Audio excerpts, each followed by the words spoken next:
आखिर किस बात की सजा मिल रही है हमारे पंचायत चुनाव लड़ने वाले प्रत्याशियों को। जी हाँ मित्रों, नमस्कार। एक नए ब्लॉग में मैं जलस सिंह आप सभी का स्वागत करता हूं, अभिनंदन करता हूं, वंदन करता हूं। इस ब्लॉग में मेरा यक्ष प्रश्न यह है कि आखिर उत्तर प्रदेश का निर्वाचन आयोग, उत्तर प्रदेश की सरकार हमारे पंचायत चुनाव लड़ने वाले प्रत्याशियों से किस बात का बदला ले रही है। अब आप कहेंगे कि बदला कहाँ ले रही भाई?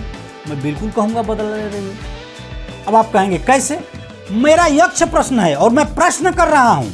प्रश्न यह है कि जब आपके चुनाव 2027 में होने हैं, मार्च अप्रैल में, उसकी तैयारी 1 साल पहले से शुरू हो जाती है और अभी 2 साल पहले से शुरू हो जाती है और बहुत सारे दल 5 साल तैयारी करते हैं और सरकार भी साल भर से चुनावी मूड में आ जाती है।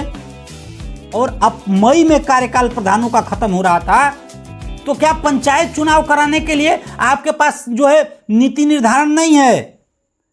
जब आप पिछले सितंबर से शुरू किए हैं तो आज तक उसकी गाइडलाइन क्यों नहीं आई? क्यों नहीं समय से अभी प्रक्रिया चल रही है? जैसे आप विधानसभा का 403 उम्मीदवारों का चुनाव करने के लिए सारा कुछ सिस्टम से कर सकते हैं, तो 9 लाख प्रत्याशियों का चुनाव करने के लिए आपके पास सिस्टम क्यों नहीं हो रहा है? क्यों मामला हाईकोर्ट में जा रहा है? दूसरा प्रश्न, क्या आप कल्पना कर सकते हैं मार्च अप्रैल में चुनाव संभावित थे और साल भर से पिछले लगभग 1 साल पहले से पंचायत के जो हमारे नेतागण हैं, जिनको प्रधानी का चुनाव लड़ना है, जिनको बीडीसी का चुनाव लड़ना है यानी क्षेत्र पंचायत का चुनाव लड़ना है, जिनको जिला पंचायत का चुनाव लड़ना है, जिनको ब्लॉक प्रमुखी लड़ना है, जिनको जिला पंचायत अध्यक्ष लड़ना है, ये सब तैयारी कर रहे हैं। इनमें 2 प्रत्याशियों को आप छोड़ दीजिए, जिला पंचायत के अध्यक्ष और ब्लॉक प्रमुख यानी क्षेत्र पंचायत के अध्यक्ष। इन 2 को यदि आप निकाल भी देते हैं तो जो जिला पंचायत के सदस्य की तैयारी करने वाले हैं, जो प्रधानी की तैयारी करने वाले हैं, जो क्षेत्र पंचायत बीडीसी की तैयारी करने वाले हैं, वो पिछले 1 साल से बेचारे एक गांव में 5 से 7 प्रत्याशी गांव में गली गली जो है फांक मार रहे हैं, गलियों को छान रहे हैं, अपना पैसा बर्बाद कर रहे हैं, रुपया खर्चा कर रहे हैं। और आप कल्पना करो, प्रतिदिन यदि उनका 1000 भी रुपया खर्चा हो रहा हो तो अब तक कितना रुपया खर्चा हो गया होगा? आसान है। दुर्गा पूजा है, लक्ष्मी पूजा है, सरस्वती पूजा है, अंबेडकर जयंती है, खेल कूद है, क्रिकेट प्रतियोगिता है, तमाम प्रकार के सांस्कृतिक कार्यक्रमों का आयोजन, मरना जीना, लोग लगे पड़े हैं, चल रहे हैं और रोज खर्च कर रहे हैं। और वो इस अनुमान से चल रहे थे कि मार्च अप्रैल में चुनाव होगा और जब चुनाव होगा तो भाई उस हिसाब से 1 साल पहले से तैयार बहुत जो कर रहे हैं इसको हमको खर्चा करना है और इस हिसाब से सिस्टम बना के चलना है।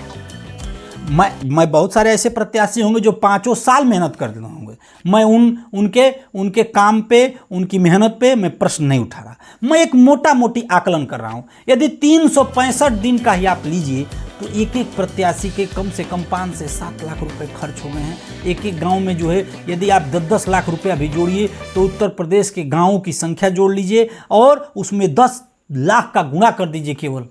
आप कल्पना करिए कितना कितना 1000 करोड़ रुपया लोगों ने तैयारियों में अपने खर्च कर दिए हैं और उसके बाद भी अभी स्थिति स्पष्ट नहीं हो पा रही है कि कब जो है कि उत्तर प्रदेश में पंचायत चुनाव होंगे। यह स्थिति बनी हुई है। स्थिति को स्पष्ट करिए।